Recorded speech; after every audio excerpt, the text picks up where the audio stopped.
His name is Jackson and he suffered from a congenital disorder called anencephaly.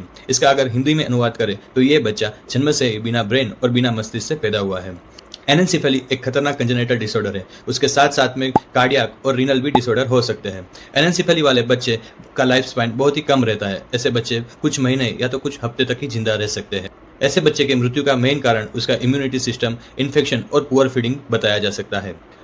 क्यों बच्चों में ऐसा disorder हो सकता है? Because at the time of pregnancy जब बच्चे का ऑर्गन जीनेशन मतलब कि ऑर्गन का डेवलपमेंट होता है उस टाइम पे न्यूरल ट्यूब का डिफेक्ट रह जाता है और डिफेक्ट की वजह से जो अंग है वो प्रॉपर बन सकते नहीं है और उसकी वजह से बच्चा जब पैदा होता है बिना ब्रेन के या तो फिर कुछ कार्डियक इश्यू हो सकते हैं। इसको प्रिवेंट करने के लिए भारत सरकार और एवरी गायनेकोलॉजिस्ट डॉक्टर प्रिस्क्राइब कर रहे हैं tablet folic acid daily through out the pregnancy.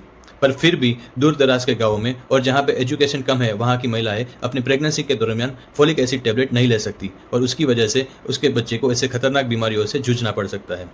अगर हम भारत की बात करें तो हर 1000 बच्चों में से 2 बच्चे ऐसी बीमारियों से जूझ रहे हैं। Please share this information to your near and dear ones to save their child.